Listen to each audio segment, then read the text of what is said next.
Welcome to my ready room. I'm Murdoch, and this is 5 Minute Trek, where I've got 5 minutes to give you the rundown on a Star Trek vessel. Today we're looking at the Defiant class. Starfleet's toughest, baddest little dedicated destroyer developed entirely in response to the Borg threat after Wolf 359. Well, I'm not going to beat a dead horse. If you haven't checked out my previous video on the Akira, I'd suggest going there and watching my breakdown of the catastrophic slaughter of Wolf 359 and about how Starfleet wasn't going to let that happen again. Don't worry, I'll still be here. Okay, so after that, this became one of the other major focuses in Utopia Planitia before eventually making its way to Antares IV's Advanced Starship Design Bureau, which we will cover later. They would have a working prototype in the Defiant fairly quickly in the fleet yards over Mars, and it would sit there and wait for the next roughly 3-4 years while the engineers started to find problems with what they'd built, waiting for the next Borg incursion that just never materialized. They'd find that they over-engineered this absolute unit of a vessel and gave it way more juice in it than anything in its size should otherwise be handling. Its warp core was outputting 1,500 Cochranes. For those of you not familiar with this Treknobabble, the Cochrane unit, mentioned in this manner, is a unit of measurement based on the requirements of energy for an object with positive mass to be propelled to the speed of light in a vacuum. Which, as far as known on, your side of the fourth wall, the hard science is that it requires an infinite amount of energy to get there. So let's just roll with the fictional unit of measurement. Otherwise, if you know how many joules it would take to propel a grain of sand roughly 300,000 kilometers per second in a vacuum, please enlighten me in the comments, because I'm genuinely curious now. Okay, right, so where were we? Oh yeah, fourth wall, 1,500 Cochranes. To put that number into perspective, that was basically enough power to run a Galaxy-class vessel.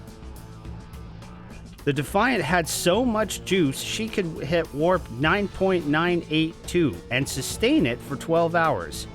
And you can bet all that power also got fed into the phaser arrays and the signature weapons of any Defiant-class ship. The quad forward-firing pulse phaser cannons. Additionally, the Defiant class also comes packing a modular torpedo launching system, capable of firing either photon or quantum torpedoes. The plasma intercooling system the ship used also had built-in safety systems that could be turned off at the chief engineer's discretion to gain temporary performance boosts when needed. Both Nog and Miles O'Brien each respectively would use this trick at least once during the Dominion War. Other features worth noting is that because these were absolutely dedicated warships, and rather small, they only required 50 berths to crew, and didn't have some of the nice extras you'd find on larger ships that performed more than one role. So, no room for family on these ships. Because of how these vessels functioned in a larger fleet, it was typical that you would see officers as low as the rank of lieutenant commander holding the position of CO. The original Defiant would find herself assigned to Deep Space Nine under Captain Ben the Sisko's command, thanks to the ever-increasing tensions with the Dominion. It would also get some,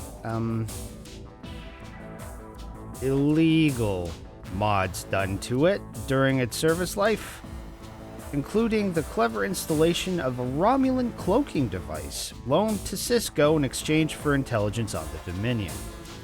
Sisko himself had some personal attachment to the vessel, having been involved with its development and then her skipper during her service life. The Defiant was the flagship of the fleet fighting the Dominion War, and was ultimately destroyed by the Breen in the Second Battle of Chintoka in 2375. Thanks to the efforts of the original Defiant and her crew, Starfleet Command would reassign the Sao Paulo and re-register her as the second Defiant in honor of the fallen vessel. That Defiant would find itself in a little over its head in the Battle of Sector 001. Spared destruction thanks to the efforts of Enterprise E, and have more accolades to claim throughout its service. Alright, I mentioned the Advanced Starship Design Bureau. They had managed to cook up a few variants and refits for the Defiant class over the years. Namely, these were the Gallant class, the Vigilant class, the Sao Paulo class, and the Valiant class, with the Gallant and Vigilant classes essentially being slightly different configurations with similar performance, while the Sao Paulo and Valiant classes were upgraded refits, making the vessels even more maneuverable and at sublight speeds, and packing specialized cluster warhead quantum torpedoes. Another curious variant model was the USS Incursion.